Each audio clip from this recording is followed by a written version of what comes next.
Media freedom has been deteriorating around the world over the past decades, and in some of the most influential democracies in the world, we have populist leaders have overseen concerted attempts to throttle the independence of the media sector. Just yesterday, Channel 10's television was censored by the Nigerian Broadcasting Corporation over inciting comments by a proscribed group. With us to look at this issue is Mr. Lanre Arogundade. Mr. Lanre Arogundade, welcome to the program. Thank you very much. Good afternoon. Let me get your initial reaction to the recent censorship of Channel's television. What's your reaction? What's your take on that? Well, the allegation by the National Broadcasting Commission is that Channel's television violated the broadcasting code by having an interview with a spokesperson of IPOB, because according to NBC, IPOB is a proscribed organization, and to that extent, it was wrong for channels to have had that interview. And they claim that in the course of the interview, the IPOB spokesperson, made some remarks that they felt constituted maybe some threat to the peace of the country or whatever. That is the much I could take from the letter written by NBC to Channel's television.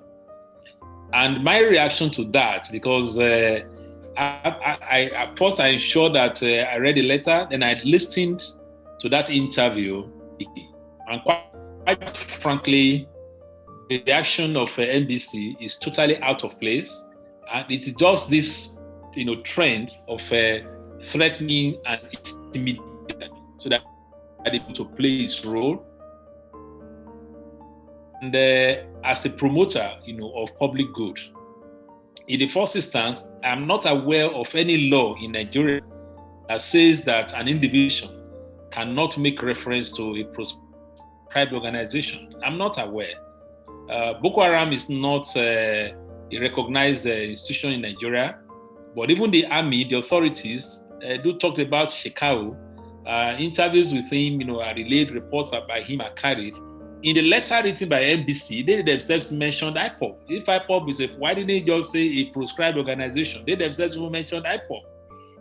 From time to time, when IPOB issues threats, the government will react, the military would remove those threats. They say, in any case, in the course of that interview, Shehu Kimbaloye, who conducted the interview, actually told the IPOB spokesperson at a stage, I said, do you realize that your organization is a proscribed organization? So that in itself does not, so it shows that Channels recognizes the fact that IPOB is supposed to have been proscribed, by government. And that, to that extent, that issue came up in the course of the interview. Then the other part of it was that this interview didn't just come out of nowhere.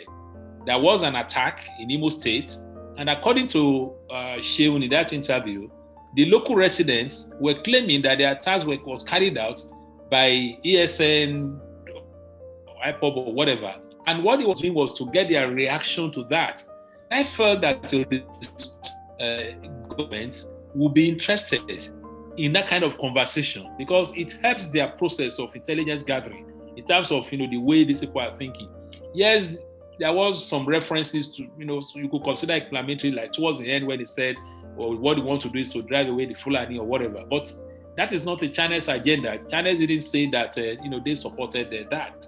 So for me, it's just an act of intimidation. And assuming without conceding that Channel's television has infringed on broadcasting code or whatever, we are still back to the same problem of the NBC being an accuser, being the prosecutor, and being the judge in his own case.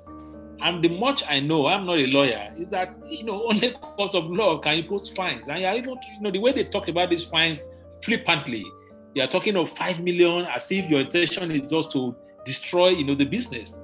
The courts of law really grant such huge fines irrespective of the offense that is committed. So for me, this is just another attack on press freedom. Because the question we should ask ourselves really is that interview, is it in the public good? Is it in the public interest?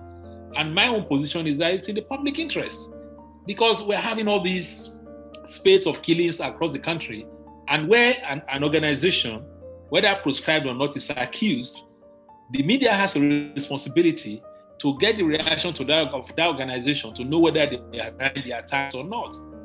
We're in this same country where bandits have been operating all over the places. And, an Islamic scholar, Sheikh Gumi, took it upon himself to go and have meetings with bandits. The bandits that Gumi met with, has been talking with, and even reporting back to government, are they recognized by governments? Does this government recognize banditry?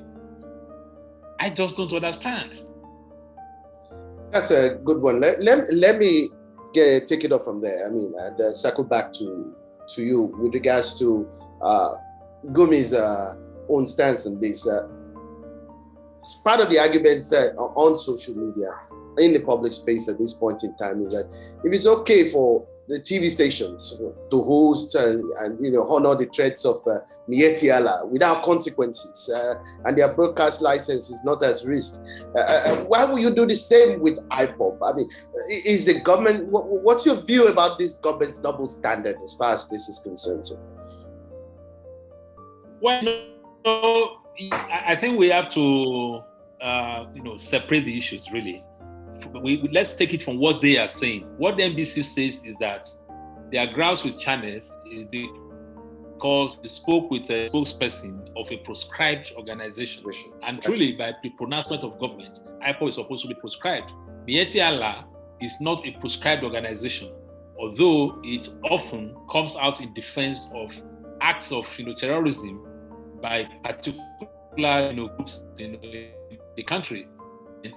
Some individuals believe that they are also acting like terrorists, but as far as status quo is concerned, they are not, proscribed. But the point I'm making really is that we also have cases of, bandits who are killing people, who are outlaws, essentially, and who, in normal circumstances, should be apprehended and prosecuted. But you have an Islamic scholar meeting with them, and that's why I said it's banditry, recognized, by the Nigerian government. I don't think banditry is recognized. So I'm taking it from the point of view of what they said. And the point that I want to reiterate is that I'm not aware of any law that says that the media cannot talk to proscribe organization, especially when that organization has strong presence in sections of the country and are carrying out all kind of activities. The other time, we have had instances where the federal government have said that they were jamming the illegal radio station being operated by this same IPOB. But in coming out of that, they do say that this is being done by this organization. So why don't we say government itself is recognizing proscribed organization? Now, if I may ask, do you feel that the government should censor the media even under these circumstances? Or do you feel that, Nigerians have the right to know the unedited story, especially from both sides? You are a professional journalist and a press freedom advocate. What's your view on this? Yes, I said that one before when I said the question to ask is whether that interview was in the public interest or not. And I said it was, because it's not just about hearing the other side. It's about the fact that there is a siege on a particular state. And along the line, because there's a siege on a particular state, in the course of that, some of the communities affected claimed that these attacks were perpetrated by this particular group. And a responsible media that is trying to look at the issues towards resolution is now saying, okay, let's speak with the spokesperson of this group. Were you responsible for the alleged attacks? That is one. Then secondly, the security agencies also moved in and attacked this same organization, and on their own announced that they had killed a commander of IPOB and a few of their members. The government made the announcement, the security agencies made the announcement, and the media reported that. So I just don't understand where this idea of you're reporting that it is of a proscribed organization. Was IPOB not proscribed? when the entire media reported the fact that the security agencies had moved against IPOB and killed one of their commanders. It came from them, and they said they were commanders of IPOB. So we should stop playing the ostrich. The reality is that IPOB, whether prescribed or not, exists, is involved in the crisis we have in the country, and in reporting the crisis, I do not see how the media can just pretend that IPOB does not exist. It cannot work. And the media will be shirking its responsibility if it does that. Finally, sir, while most Nigerians feel this is an attack on press freedom and investigative journalism, and that if NBC continues to stifle and gaggle established media houses, it portends danger going forward. But the question now is, how should the media deal with controversial subjects like this, or the issues like this?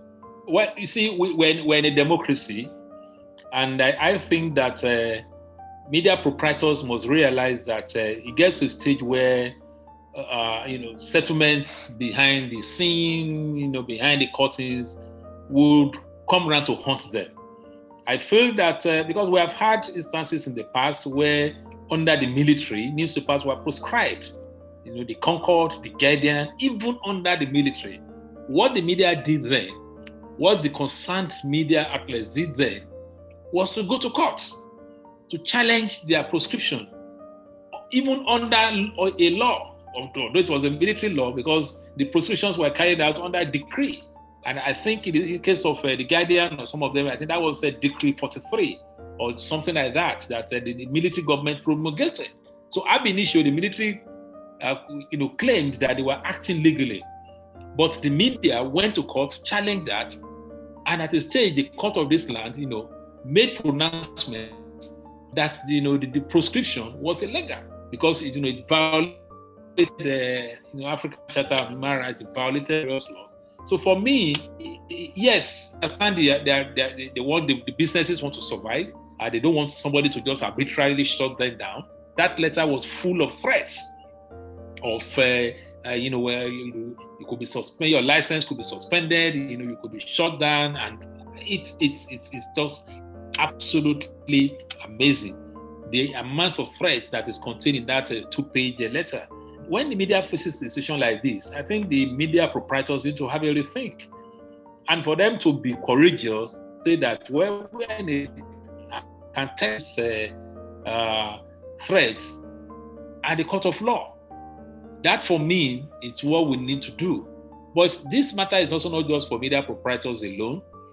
It's for all of us, because the media, as you know, is the only professional body that has a constitutional responsibility to monitor governance and hold government accountable. When that institution comes under threat, society itself comes under threat, because essentially you are going to be getting information that is just one-way information. You are not getting credible information. The media finds it difficult to hold government accountable to people. So what do we do if the army comes to tomorrow and say, well, we have intelligence report that IPOB did this, and the response to that, we are going to destroy that? Then we shouldn't report it.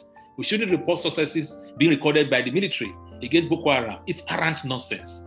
And I think we should just treat it as such. Mr. Lanre Arogundade, the Director of our International Press Center and the Press Freedom and Media Development Advocate, thank you very much for appearing on Sahara TV program. Thank you very much for your time. I appreciate you. Thank you for having me. Thank you, sir.